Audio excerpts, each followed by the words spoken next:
Hello once again welcome to the remedial chemistry. तो आज के इस वीडियो लेक्चर में हम लोग बात करने वाले हैं आइसोमेरिज्म के सेकंड सेगमेंट के बारे में। तो प्रीवियस लेक्चर में हम लोगों ने बात की थी आइसोमेरिज्म में स्ट्रक्चरल आइसोमेरिज्म की।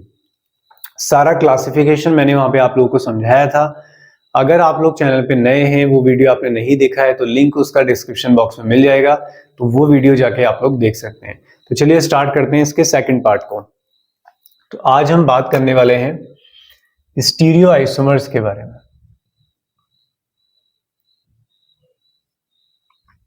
स्टीरियो आइसोमर्स, स्टीरियो का मतलब होता है, स्टीरियो एक ग्रीक वर्ड है जिसका मतलब ही होता है स्पेस। तो इस बार क्या होने वाला है, इस बार आपके मॉलिक्यूलर फॉर्मूले तो सेम है जैसा कि हमेशा ही होते हैं, एंड इस बार स्ट्रक्चर भी सेम होंगे। Molecular formula and structure are same. मतलब अगर किसी कंपाउंड का फॉर्मूला देखो या उसका आईयूपीएसी नेम देखो तो वो सेम होने वाला है। डिफरेंट क्या होगा सर? डिफरेंट होने वाला है स्पेस में अरेंजमेंट। तो स्पेस में अरेंजमेंट, तो अरेंजमेंट ऑफ एटम बदलेंगे इस बार। Arrangement of atoms in space in 2D और 3D दोनों में बात होगी। ठीक है, 2D में जब हम बेसिकली बात करते हैं तो सिस ट्रांस टाइप की आइसोमेरिज्म हम डिस्कस करेंगे। 3D में जब हम बात करेंगे तो वहां पे एनेंटियोमर, डायस्टीरियोमर्स, इनकी हम बात करेंगे, ऑप्टिकल एक्टिविटी की बात कर रहे होंगे, राइट। तो स्टीरियो आइसोमेरिज्म का मीनिंग जो होता है वो ये होता है। इस बेसिस पे स्टीरियो आइसोमेरिज्म को दो क्लास में डिवाइड किया गया। एक को कहा गया कॉन्फिगरेशनल आइसोमर्स, कॉन्फिगरेशनल आइसोमेरिज्म। इससे पहले आप लोगों ने इतनी डिटेल में शायद आइसोमेरिज्म पढ़े नहीं होंगे, तो कहीं ना कहीं आप लोगों को लगा होगा कि बहुत बेसिक टॉपिक है। ऐसा नहीं है, जब इसके आप क्वेश्चंस देखेंगे तो और अच्छे क्वेश्चंस मिलेंगे। कॉन्फिगरेशनल और दूसरा होता है कॉन्फर्मेशनल आइसोमर्स। और यही सब ऑर्गेनिक के क्या कहते हैं, बेसिक्स होते हैं। ऑर्गेनिक रिएक्शन का ही नाम नहीं है सिर्फ, स्टीरियो केमिस्ट्री बड़ी इंपॉर्टेंट है। जब हम पेरिसाइक्लिक वगैरह पढ़ेंगे तो वहां पे भी स्टीरियो केमिस्ट्री काम आएगी।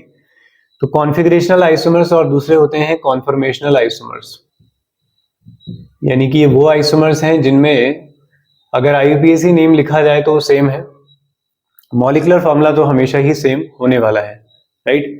शायद ज्यादा कॉर्नर पे हो गया, ओके फाइन। अब इन दोनों में क्या डिफरेंस है? कॉन्फिगरेशनल आइसोमर्स वो आइसोमर होते हैं जिनको बॉन्ड ब्रेक किए बिना एक दूसरे में कन्वर्ट नहीं कर सकते। तो कॉन्फिगरेशनल आइसोमर्स कैसे बनेंगे? Can not be converted, cannot be converted without breaking of bond, without breaking of bonds। जब हम डिस्कस करेंगे तो एग्जांपल के थ्रू मैं आपको डेफिनेशन और क्लियर कराऊंगा। कन्फॉर्मेशनल आइसोमर्स क्या होंगे? Can be formed by rotation. तो यहां पे मॉलिक्यूल को रोटेट किया जा सकता है, rotation along, most of the cases ये रोटेशन होता है सिंगल बॉन्ड के अराउंड। इसी के अंदर गॉचे फॉर्म, इक्लिप्स, स्टैगर्ड ये आते हैं। कॉन्फॉर्मेशनल आइसोमर्स का ही एक और नाम होता है रोटामर्स, क्योंकि इन्हें रोटेट कर सकते हैं, राइट। और भी बहुत नाम होते हैं, बहुत डिटेल में नाम की जरूरत नहीं है तुम्हें। तो conformational isomers can be formed by just rotation, और उन्हें आप रोटेशन से नहीं बना सकते। जैसे ये है सिग्मा बॉन्ड, ठीक है, ये है बाकी एटम्स हैं, इसको रोटेट कर सकते हो तो कोई बॉन्ड टूट नहीं रहा है, तो इससे बनने वाले आइसोमर को क्या कहा जाएगा? Conformational isomer. लेकिन यहां पे कोई आइसोमर अगर हमें बनाना है, एग्जांपल से समझा देते हैं चलो। जैसे आपके पास है C डबल बॉन्ड C, यहां H और यहां Br, यहाँ Br और यहाँ H। अगर मैं इसे क्लोज करके लिखता हूं तो आप कहोगे पहले वाले कार्बन के साथ एक H लगा है और एक Br, दूसरे कार्बन के साथ भी एक H है और एक Br है। लेकिन अगर हम अरेंजमेंट देखें स्पेस में तो ये दोनों ऑपोजिट है, यानी कि ट्रांस फॉर्म है। अब मैं इसके सिस फॉर्म बना देता हूं, ठीक है। सिर्फ सिस ट्रांस नहीं पढ़ेंगे, इसके अंदर और भी आइसोमर्स हैं, बस एक आइडिया दे रहा हूं मैं, क्योंकि सिस ट्रांस आप लोगों ने सबने देखे होंगे कभी ना कभी अपने जीवन में। तो यहां पर ये सिस फॉर्म बनी है। अगर मैं चाहता हूं कि ये इसमें कन्वर्ट हो जाए, अगर आप चाहते हैं कि ये इसमें कन्वर्ट हो जाए, तो ऐसा नहीं है कि इसे रोटेट कर दिया जाए। देखने से आपको ऐसा ही लगेगा कि सर यही तो किया है आपने, इस ब्रोमीन को ऐसे घुमा दिया, लेकिन ऐसा पॉसिबल नहीं है। देखो, अगर ये बॉन्ड ऐसे होते, ठीक है, पाई बॉन्ड है। अब अगर रोटेट करोगे, ठीक है, ये ऐसे अगर जुड़े हुए हैं दोनों, ठीक है, ऐसे अगर जुड़े हैं, अब रोटेट करो तो ये बॉन्ड टूट जाएगा। तो डबल बॉन्ड के अराउंड रोटेशन जो होता है वो रिस्ट्रिक्टेड होता है, राइट। डबल बॉन्ड के अराउंड जो रोटेशन होता है वो क्या होता है, रिस्ट्रिक्टेड। तो अगर मैं चाहता हूं बी आर ऊपर लगे तो ये बॉन्ड तोड़ना पड़ेगा, ये बॉन्ड तोड़ना पड़ेगा, बी आर उठा के ऊपर लगाना पड़ेगा तोड़ के, एच नीचे। तो विदाउट ब्रेकिंग ऑफ बॉन्ड जो आइसोमर नहीं बनाए जा सकते उन्हें कहा जाता है कॉन्फिगरेशनल। यही इनके कॉन्फ़िगरेशन होंगे। इसमें हम सिस ट्रांस पढ़ेंगे, ई एंड जेड पढ़ेंगे, एक्सो एंडो पढ़ेंगे, सिन एंड एंटी पढ़ेंगे। तो इसीलिए आज का डिस्कशन हमारा इन्हीं आइसोमेरिज्म के अंदर होने वाला है। और दूसरा है हमारा कॉन्फर्मेशनल, ये तो काफी बाद में आएगी कहानी। तो आई होप इतनी चीजें क्लियर हो गई होंगी। अब कॉन्फ़िगरेशनल आइसोमेरिज्म की हम बात करेंगे आज के लेक्चर में। तो जो कॉन्फ़िगरेशनल आइसोमर्स है, जहां पर बॉन्ड ब्रेक किए बिना आप इन्हें नहीं बना सकते, ये भी फर्दर 2 टाइप्स में क्लासिफाइड होते हैं। ये नाम तो आप लोगों ने कम सुना होगा, लेकिन ये नाम सभी बच्चों ने सुना होगा, ज्योमेट्रिकल आइसोमेरिज्म, ज्योमेट्रिकल आइसोमेरिज्म। और दूसरी होती है ऑप्टिकल आइसोमेरिज्म। ऑर्गेनिक में आधे बच्चे तो रोटेशन से ही कंफ्यूज रहते हैं कि कब रोटेशन हो रहा है कब नहीं हो रहा है, ठीक है। तो ऑर्गेनिक कोई रटने वाला सब्जेक्ट नहीं है, मैं समझाऊंगा आपको कैसे समझी जाती है ऑर्गेनिक। ज्योमेट्रिकल के अंदर मैं आपको पढ़ाऊंगा सिस एंड ट्रांस आइसोमेरिज्म। जब ये अप्लाई नहीं हो पाएगी तो मैं आपको सिखाऊंगा ई और जेड आइसोमर्स। इसी के अंदर हम एक CIP रूल पढ़ेंगे जो आपका RS कॉन्फ़िगरेशन में भी काम आएगा आगे जाके। और ज्योमेट्रिकल आइसोमर के अंदर हम पढ़ेंगे सिन एंड एंटी, और उसके बाद हम पढ़ेंगे यहाँ पे एक्सो और एंडो। इस सब आगे जाके जो आपके चैप्टर्स हैं आगे सब जगह आपका ये कवर हो जाएगा, फिर हर जगह बेसिक्स होंगे वहां के। ऑप्टिकल में आप पढ़ोगे इनेंशियोमर्स, यहां हम पढ़ेंगे डायस्टीरियोमर्स,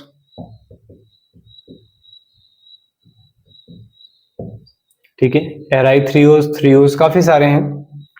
तो वो सारी चीजें हम यहाँ पर डिस्कस करेंगे कि कैसे कंपाउंड ऑप्टिकली एक्टिव होते हैं, कायरल कंपाउंड होते हैं, ये कहानी है। आई बात समझ में? अब तक क्या समझा आपने?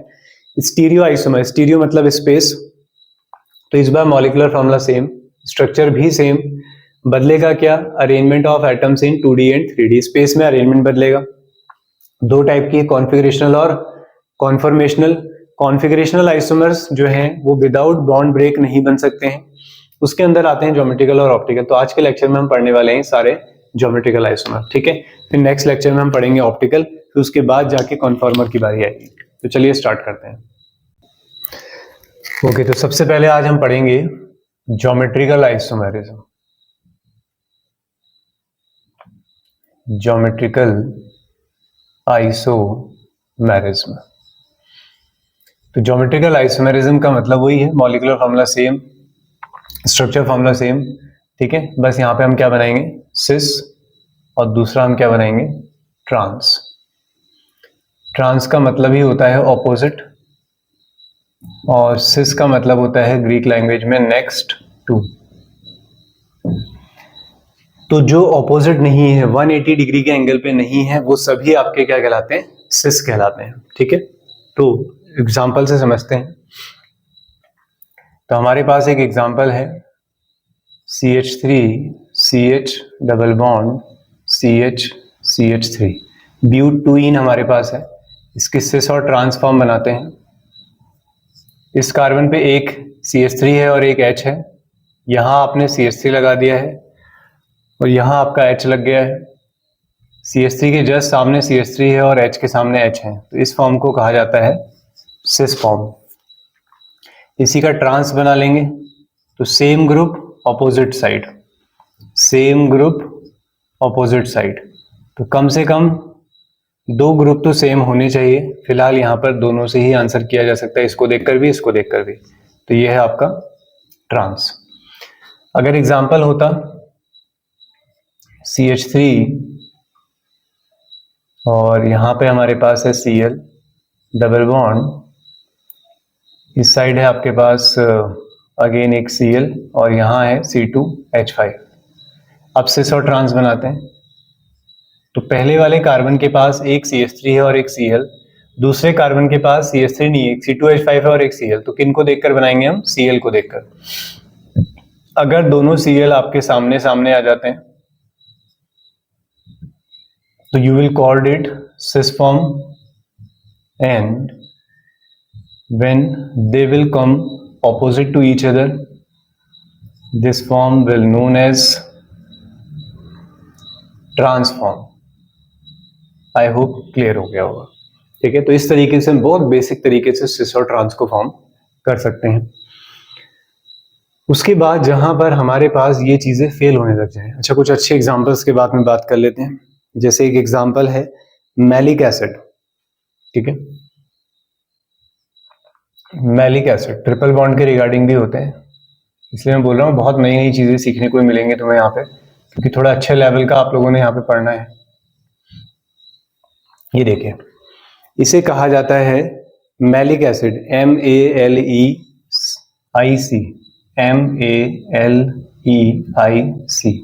तो मैलिक एसिड बेसिकली कौन सी फॉर्म होती है? सिस फॉर्म, ठीक।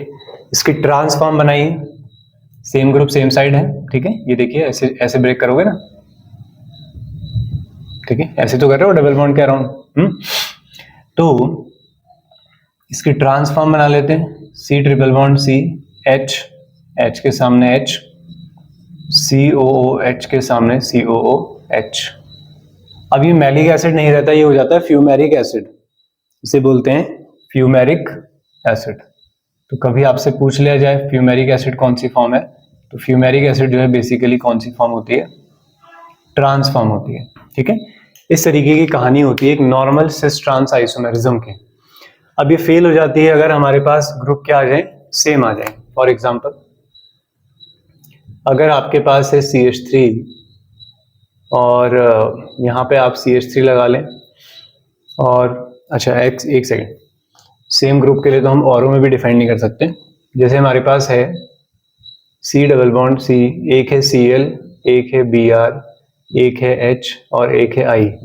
अब तो चारों ही अलग हैं, हम किसके बेसिस पे यहाँ पे बात करें तो यहाँ पर सिस ट्रांस आइसोमेरिज्म पॉसिबल नहीं होती है, तो हमें जरूरत पड़ती है E एंड Z आइसोमेरिज्म की। क्लियर है? इतनी कहानी समझ में आ गई होगी सारी। तो अब हम ज्योमेट्रिकल आइसोमेरिज्म के अंदर बात करेंगे E एंड Z नॉमेनक्लेचर। तो इनके बेसिस पे अब हम नाम लिखेंगे और ये बड़ा इंपॉर्टेंट रहेगा आपका ऑर्गेनिक में। E एंड Z और आगे जाके RS, ये 2 तरह के नॉमेनक्लेचर बड़े काम आते हैं, ठीक है। तो E एंड Z नॉमेनक्लेचर की बात करते हैं। और अगर आप लोग चैनल पे नए हैं, ठीक है, आप लोग तक वो डिटेल नहीं पहुंच पाई है, तो स्क्रीन पे कई बार अभी 1-2 चीजें फ्लैश हो चुकी होंगी कि कोर्स डिटेल की वीडियो आप लोग को लिंक जो डिस्क्रिप्शन बॉक्स में मिल जाएगा, तो जल्दी से जल्द वहां पे अपना एडमिशन जो है आप कंफर्म करिए। मंडे से जो है हमारी प्रॉपर क्लासेस वहीं पे स्टार्ट होने वाली है। तो यहाँ पे तो लेक्चर्स उस तरीके से नहीं आएंगे जैसे पहले आया करते थे, तो फिर वहां पर हमारी लाइव क्लासेस वगैरह चलती रहेंगी। तो जल्दी से जल्द अपना रजिस्ट्रेशन आप लोग कंफर्म करें, फिर आपकी मंडे से क्लासेस स्टार्ट हो जाएंगी। तो E एंड Z नॉमेनक्लेचर के बारे में बात करते हैं। तो बेसिकली E एक जर्मन वर्ड है, ठीक है, जिसका मतलब होता है इंटीजन, ENTEG, यहाँ भी एक G आता है, ठीक है, इस तरीके से स्पेलिंग होती है इसकी। और Z को कहा जाता है जूसा मैन, जूसा मैन, ठीक है। ई से ऑपोजिट याद रखो, इपोजिट करके, मैं तो इसे इपोजिट करके ध्यान रखता था, यानी कि ट्रांस जैसा ही है। और जेड क्या हो जाएगा फिर आपका, लाइक सिस, लाइक सिस। अब कैसे होता है वो देख लेते हैं। एग्जाम्पल है आपके पास सी डबल बॉन्ड सी, और आपके पास यहाँ है एच, यहाँ बी आर, यहाँ आई और यहाँ सी एल। आपने भी साथ साथ में अब एग्जाम्पल सॉल्व करने हैं, राइट। तो सबसे पहले यहां से इसको सेपरेट कर लो, लेफ्ट और राइट में देखो। अब इनमें आपने मास के अकॉर्डिंग नंबरिंग करनी है। अब जो रूल होता है ना उसे बोलते हैं CIP रूल। क्या रूल बोलते हैं? CIP। CIP का मतलब होता है कैन, 3 साइंटिस्ट हैं, इन गोल्ड, प्रीलॉग। तो इन्होंने ये रूल दिया था, इसे CIP रूल कहते हैं। तो पहले तो इसमें बताया जाता है कि एटॉमिक नंबर के बेसिस पे काउंटिंग करो, फिर आइसोटोप्स आए तो मास काउंट करो। तुम सीधे सीधे क्या करो, मास के हिसाब से काउंटिंग करो, कुछ नहीं होने वाला। तो हाइड्रोजन और ब्रोमीन में किसका मास ज्यादा है? ब्रोमीन का, H का। तो ब्रोमीन को नंबर 1 दे देंगे और H को नंबर 2। आयोडीन का मास ज्यादा होता है, आयोडीन को नंबर 1 मिलेगा और Cl को नंबर 2। अब इन नंबर्स को देखो, इन नंबर्स को आप देखेंगे, अगर 1 और 1 ऑपोजिट आते हैं तो इसे कहा जाएगा ई आइसोमर। क्या कहा जाएगा इसे? ई आइसोमर। अगर ये दोनों आपके सेम साइड आ जाते हैं तो इसे कहा जाता, क्या कहा जाता है इसे? इसे कहा जाता है जेड। जैसे Cl ऊपर होता है और I नीचे, तो number 1 and this is 2 and this is 2 and this is your 1। तो 2 और 2 सेम साइड आ गए तो इसे कहा जाता है जेड, यानी कि जूसा मैन। क्लियर हुआ? और एग्जांपल देखते हैं। अगर आपके पास, धीरे धीरे मैं एग्जांपल चेंज कर रहा हूं, ठीक है। यहाँ OH है और यहाँ है CH3, यहाँ Cl ले लेते हैं, यहाँ पे Br, यहाँ कुछ ज्यादा चेंज नहीं करते। अब काउंटिंग करेंगे तो रूल क्या कहता है, टोटल मास नहीं देखना होता है, कार्बन से डायरेक्ट जुड़े हुए पहले एटम को आपने चेक करना होता है। तो यहाँ पे कार्बन से जुड़ा हुआ पहला एटम कार्बन है, यहाँ कार्बन से जुड़ा एटम पहला ऑक्सीजन है। तो आप सभी जानते हैं कि ऑक्सीजन का मास ज्यादा होगा as compare to carbon. Carbon का 12 होता है, ऑक्सीजन का 16। तो इसको मिलेगा नंबर 1 और इसको मिलेगा नंबर 2। यहाँ नंबर 1 और यहाँ नंबर 2। तो 1 और 1 ऑपोजिट आ गए हैं तो कैसा आइसोमर हो गया?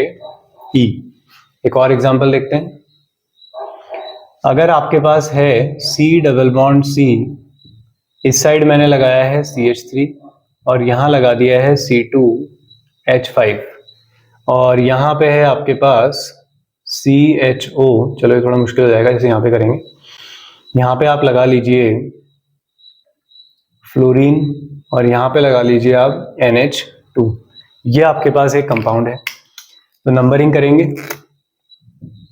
बोलो जल्दी बोलो। F और N में N को देखना है, पूरा नहीं देखना है, N और F को देखो। F का ज्यादा मास होता है, नाइट्रोजन तो बाद में आता है। उसके बाद यहाँ देखिए, कार्बन के बाद कौन जुड़ा है? कार्बन। सर कार्बन के बाद तो यहाँ भी कार्बन जुड़ा होगा। फिर यहाँ कार्बन के बाद हैवी एटम कौन जुड़ा है? हाइड्रोजन ही जुड़ा होगा। यहाँ कार्बन के बाद एक और कार्बन मिल जाएगा, तो कौन जीत गया? नीचे वाला। तो 1 और ये 2। तो 1 2 और 2 ऑपोजिट आ गए हैं तो कौन सा आइसोमर बोलेंगे? ई आइसोमर। चलो थोड़ा और कॉम्प्लिकेटेड करते हैं, क्योंकि कुछ बच्चों ने अपने कॉन्सेप्ट बनाने लग गए होंगे कि खास फर्क नहीं पड़ रहा है, जिसका टोटल मास ज्यादा दिख रहा है वही ज्यादा है, ठीक है। तो यहाँ पे देखते हैं हम लोग, हमारे पास है एक OH और हमारे पास है एक CHO, हमारे पास है यहाँ पे COOH और यहाँ है हमारे पास CH ट्रिपल बॉन्ड CH। ये है। चलो बढ़िया कॉम्प्लिकेटेड एग्जांपल लिया। आप देखोगे 1 बाय 1, ठीक है। अब चीटिंग नहीं चलेगी। तो ये रूल क्या कहता है, अगर कहीं पर डबल बॉन्ड और ट्रिपल बॉन्ड आते हैं तो उनको कंपैरिजन करो ऐसे कि मानो वो 2 एटम हो। जैसे कहीं पर कार्बन के साथ अगर डबल बॉन्ड O लगा है तो इसे ऐसे ट्रीट मत करो, वो कहते हैं कि ऐसे ट्रीट करो कि मान लो कितने ऑक्सीजन लगे? 2। ऐसे ही अगर कार्बन के साथ कितने बॉन्ड लगे? 3 बॉन्ड लगे, ठीक है। अगर कार्बन के साथ कितने बॉन्ड लगे हैं? 3 बॉन्ड लगे हैं। तो 3 बॉन्ड का मतलब ये है कि उसके साथ कितने कार्बन लगे? 3। तो इस तरीके से हमें रीड करना है। तो चलो अब कंपैरिजन करते हैं। पहले इसमें कर लेते हैं। यहाँ पे पहला एटम ऑक्सीजन है, यहाँ पहला एटम कार्बन है, बात खत्म हो गई, ऑक्सीजन पहले आएगा और ये बाद में। यहाँ पहला एटम कार्बन है, यहाँ भी पहला एटम कार्बन है, यहाँ कार्बन के बाद ऑक्सीजन आएगा, वो भी डबल बॉन्ड के थ्रू जुड़े होते हैं, तो काफी सारे, देखो ऐसे होगा ये COH कैसा होता है, ये होता है ना। डबल बॉन्ड ऑक्सीजन का मतलब ये है कि इसके साथ कितने ऑक्सीजन है, ये एक कंपैरिजन इसमें करना है, एक यहाँ करना है कि कार्बन है, कार्बन के साथ 3 कार्बन जुड़े हैं और एक कौन जुड़ा है, H। तो कार्बन के बाद कार्बन है, कार्बन के बाद कार्बन, तो कार्बन कार्बन का कंपैरिजन खत्म। कार्बन के बाद हैवी एटम कौन आ गया, ऑक्सीजन, और यहाँ क्या आ रहा है, कार्बन, तो इसलिए ये वाला जीत जाएगा। तो 2 और 2 कैसा आ गया आइसोमर, Z आ गया। क्लियर हुआ। तो ऐसे ही और भी कॉम्प्लिकेटेड एग्जांपल्स हम लोग देखेंगे जब हम क्वेश्चंस करेंगे, बहुत अच्छे अच्छे क्वेश्चंस देखने को आप लोगों को मिलेंगे। ठीक है, तो ये कहानी थी आपके E एंड Z नॉमेनक्लेचर की। ओके, तो अब हम बात करेंगे syn and anti, syn and anti isomerism के बारे में। ये भी ज्योमेट्रिकल आइसोमेरिज्म का ही पार्ट है।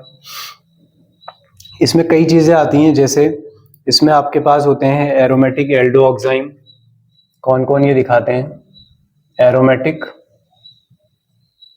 एल्डो ऑक्साइम, ये आइसोमेरिज्म दिखा सकते हैं। और ऐसे ही आपके पास एरोमेटिक कीटो ऑक्साइम भी होते हैं, अभी बताएंगे ऑक्साइम क्या होता है। डबल बॉन्ड NOH को बोलते हैं। और ठीक है, बस इस तरीके से हैं। तो देखते हैं क्या क्या एग्जांपल से समझते हैं। इस बार क्या होगा, आपके पास C डबल बॉन्ड C नहीं होगा, इस बार आपके पास होगा C double bond NOH, oxime इसको कहा जाता है। और इधर आपके पास है एरोमेटिक है, तो इसलिए फिनाइल है, यानी कि बेंजीन है, यहाँ एक H है। अब यहाँ पे OH अगर यहाँ आएगा तो लोन पेयर यहाँ होगा। दूसरा क्या होगा कि यहाँ आपका लोन पेयर हो और यहाँ आपका OH हो। तो ये वाले तरीके में आपने क्या करना होता है, आपने देखने होते हैं H और OH।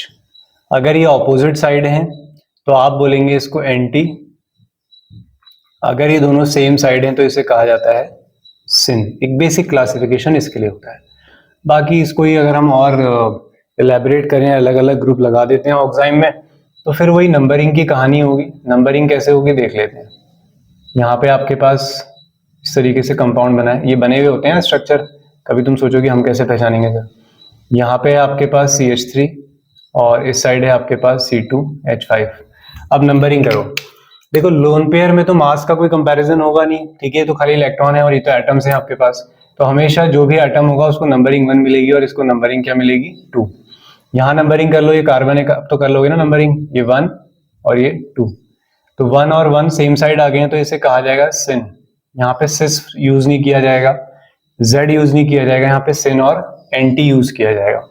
ऐसे ही एक और एग्जांपल देख लेते हैं, like C double bond C NH, फिर उसके बाद PH मतलब C6H5, और इस साइड है, सॉरी यहाँ पे नाइट्रोजन है, और ये है आपका लोन पेयर, और यहाँ पे आपके पास बॉन्ड है, एक है PH यानी कि फिनाइल C6H5 और एक है मिथाइल यानी कि ME।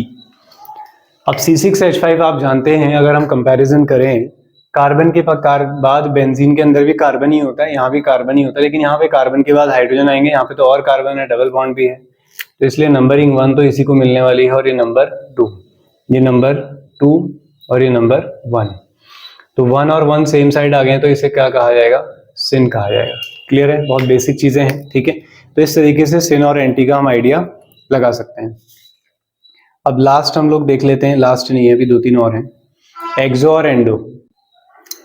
तो अब हम बात करते हैं एक्सो और एंडो, ये कहाँ काम आता है, ये आता है पेरिसाइक्लिक में बहुत काम आता है, एक्सो और एंडो। तो क्या होता है, देखो इस तरीके से हमारे पास एक रिंग होती है,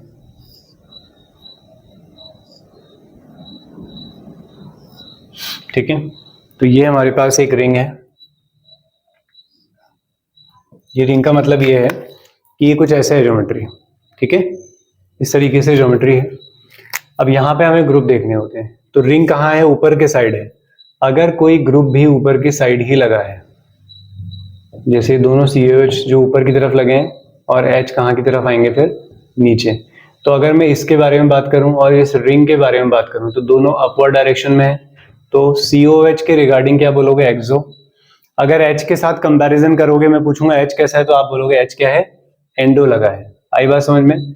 या एक COH ऊपर हो एक COH नीचे हो तो आप इसको बोलोगे एक्सो है और नीचे वाला क्या है, एंडो। इस तरीके से हम एक्सो और एंडो की बात करते हैं, ठीक है। तो रिंग से इस तरीके से हमें डिसाइड करना होता है। कई बार आपके पास एक ग्रुप लगा हो सकता है, जैसे ये है। अब मैंने यहाँ पे COH ऐसे बनाया है, अब मैं पूछूंगा ये एक्सो है या एंडो, तो आप बोलेंगे एंडो है, क्योंकि रिंग तो ऊपर की होती है हमेशा और ये कहाँ है आपका, नीचे, ठीक है, नीचो कह रहा हूँ मैं, ठीक है। तो ये क्या है आपका, एंडो हो जाएगा। क्लियर हुआ? एक्सो एंडो के बाद आता है हमारे पास geometrical isomer across a single bond. अब जैसे ये आपके पास है, डबल बॉन्ड लगे हैं किसके अराउंड, सिंगल बॉन्ड के अराउंड। ऐसे ही डबल बॉन्ड लगे हो सकते हैं कुछ ऐसे, ये। तो ऊपर वाले को कहा जाता है सिस और नीचे वाले को क्या कहा जाता है, ट्रांस। तो इस सिंगल बॉन्ड के अराउंड है ज्योमेट्रिकल आइसोमर। एक तरीका ये होता है, और एक होता है साइक्लिक स्ट्रक्चर के अंदर। साइक्लिक स्ट्रक्चर के अंदर जैसे ये हमारे पास ग्रुप है, ये CH3 मैंने लगाया, डैश का मतलब सॉरी वेज यानी कि डार्क लाइन का मतलब है बाहर की तरफ है। ऐसे ही यहाँ भी एक CH3 लगाते तो ये भी बाहर की तरफ है, तो इसे कहा जाता है सिस फॉर्म। और यहीं पर अगर हम एक CH3 ऊपर कर देते हैं और एक डाउन कर देते हैं तो ये दोनों हो गए आपके ट्रांस। ये भी बहुत काम आते हैं ऑर्गेनिक में, ठीक है। ऑर्गेनिक में जो भी हम आगे जब पढ़ते हैं चीजें, तो वहां पे स्टीरियो केमिस्ट्री बड़ी मैटर करती है। ऐसे ही दोनों डाउन भी हो सकते हैं, तो अगर दोनों की स्टीरियो केमिस्ट्री रिप्रेजेंटेशन सेम है तो वो सेम है, तो वो सिस कहलाएंगे, ठीक है। तो इस तरीके की कहानी रहती है सिस ट्रांस आइसोमरिज्म। जैसे यहाँ पे लगे हैं हमारे पास मिथाइल मिथाइल, यहाँ H, तो इसे आप बोल देंगे सिस आइसोमेरिज्म। क्लियर हुआ? तो इस तरीके से हम लोग यहाँ पर आइसोमेरिज्म को बता सकते हैं। अब एक लास्ट एग्जांपल में आते हैं, थोड़ा सा कॉम्प्लिकेटेड भी है वो, ठीक है। एग्जांपल बना, मतलब कॉम्प्लिकेटेड तो क्या, दिखने में बड़ा लगता है काफी। एग्जांपल बना लेते हैं, एक सेकंड हम भी जरा इसमें। तो ये आपका CH2 आ जाएगा नीचे, और यहाँ पे है आपका CH3 और ये H। बैटरी भी डाउन हो चली है अब, तो जल्दी जल्दी इस एग्जांपल को हम लोग कर लेते हैं। फिर ये C है, यहाँ पे H, फिर डबल बॉन्ड, और उसके बाद है यहाँ H, और यहाँ आपका C2H5। चलो देखो सिंपल है, बस कंपाउंड ज्यादा बड़ा है। H और H को देखो दोनों अपोजिट हैं, तो इसे कहा जाएगा, ट्रांस नहीं बोलेंगे, क्या बोलेंगे, इसे E बोलेंगे, अपोजिट। H और H कैसे हैं, अपोजिट, तो इसे E कहा जाएगा। इसका IUPAC नेम लिखा जाता है इवन, तो 1 2, तो कौन से नंबर पे है ये, 2 पे। 3 4 5, ये कहां पर है, 5 पे। तो इस तरीके से होते हैं, ठीक है। बाकी क्वेश्चंस वगैरह में इसको और हम देखेंगे। तो फिलहाल आज की वीडियो लेक्चर में इतना ही। ज्योमेट्रिकल आइसोमर मैंने कंप्लीट करा दिए हैं आपको। अब नेक्स्ट लेक्चर में जो है हम बात कर रहे होंगे ऑप्टिकल आइसोमर। बड़ा कॉम्प्लिकेटेड टॉपिक है, थोड़ा टाइम लगेगा उसमें, ठीक है। तो एक लेक्चर में हम उसे कोशिश करेंगे कि कंप्लीट कर दें। तो ऐसे ही बने रहिए फिर साथ में। अगर चैनल पे नए हैं तो चैनल को सब्सक्राइब कर लें, ऐसे लेक्चर आप लोगों को मिलते रहेंगे। और जो भी पेड कोर्स लेना चाहते हैं तो वो 5 सितंबर तक अपना रजिस्ट्रेशन जरूर कर लें, क्योंकि उसके बाद जो भी प्रोसेस, किस तरीके से क्लासेस होनी, वो आप लोगों को मैं व्हाट्सएप के थ्रू या जो भी हम लोग मीटिंग करके वो आप लोगों को सिखा देंगे, ताकि फिर प्रॉब्लम ना आए। क्लासेस स्टार्ट होने के बाद ये ना हो कि किसी की क्लासेस छूट गई, फिर बार बार उसे प्रॉब्लम आ रही है। तो टाइम से सारी चीजें करनी है, बहुत अच्छी अपॉर्चुनिटी है, छोड़ना नहीं है इसे, बहुत अच्छे से मेहनत करिए। All the best.